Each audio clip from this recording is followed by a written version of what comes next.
அதே மாதிரி நபி ஸல்லல்லாஹு அலைஹி வஸல்லம் அவங்க இன்னொரு சம்பவம் நடக்குது. என்ன அப்படின்னா, ரசூல்லா வந்து அழுதுட்டு இருக்கிறாங்க. ஒரு நாள் வர்றாங்க, நபி ஸல்லல்லாஹு அலைஹி வஸல்லம் அழுதுட்டு இருக்காங்க. அலி ரலியல்லாஹு அந்த இடத்துல கடந்து போகிறாங்க. அல்லாஹ்வுடைய தூதரே, யார் உங்களை வந்து இப்படி இந்த கதி பண்ணது, ஏன் இப்படி அழுதுட்டு இருக்கீங்க, ஏன் உங்களை இப்படி நடக்குது அப்படின்னு சொல்லி கோபமாக கேட்குறாங்க. அப்போ வந்து ரசூல்லா சொல்கிறாங்க, இப்போது தான் ஜிப்ரீல் என்னிடம் வந்து இப்போ தான் எழுந்து போகிறாங்க.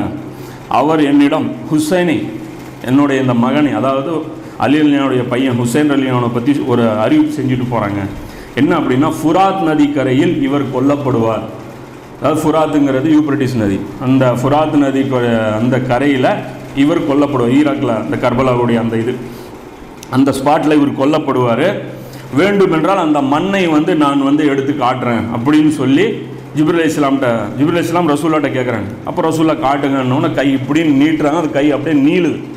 அப்படியே நீளி அந்த இடத்துடைய மண்ணை எடுத்து கொண்டாந்து ரசூல்லாட்ட காமிக்கிறாங்க. அந்த கண்ணில் அந்த மண்ணை பார்த்துட்டு தான் ரசூல்லா அழுகுறாங்க. இதை சொன்னோன்னா அலி ரலியல்லாஹு அவங்களும் பார்த்துட்டு இதை அழுகுறாங்க. இது வந்து ஒரு முக்கியமான ஒரு முன்னறிவிப்பு நபி ஸல்லல்லாஹு அலைஹி வஸல்லம் அவங்களுக்கு கடைசி காலத்தில் செய்யப்படுது. அதாவது இன்னொரு ஹதீஸில் எப்படி வரும் அப்படின்னு, இந்த ஹதீஸ் பார்த்தீங்கன்னா முஸ்னத் அஹமதில் 648வது ஹதீஸாக இது இருக்குது.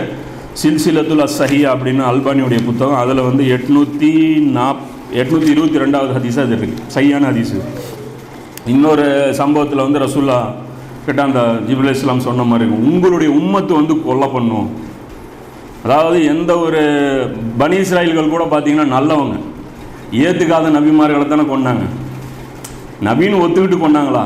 இல்லை. நமக்கு அதோட பெரிய பாக்கியம் என்ன அப்படின்னா, நபின்னு ஒத்துக்கிட்டு அந்த ஃபேமிலியை போட்டு தள்ளணும். அது உங்களுடைய உம்மத்தே வந்து இதை கொல்லும் அப்படின்னாங்க. அந்த மாதிரி வந்து, அதாவது பனி இஸ்ராயல்களை மிஞ்சிட்டோம். நம்ம பாவத்தில் பனி இஸ்ராயல்களை கூட வெக்கப்பட வச்சிட்டோம். அவங்க கூட ஏற்றுக்காத நபிமார்களை தான் அவங்க வந்து கொண்டானே தவிர, ஏற்றுக்கிட்டவங்களை வந்து மதித்து தான் வச்சுருந்தோம், கொல்லலை. நாம் வந்து ஏற்றுக்கிட்டோம், அவங்களுக்கு மாறு செஞ்சிட்டோம். இந்த ஒரு முக்கியமான ஒரு விஷயமும் இது இருக்குது.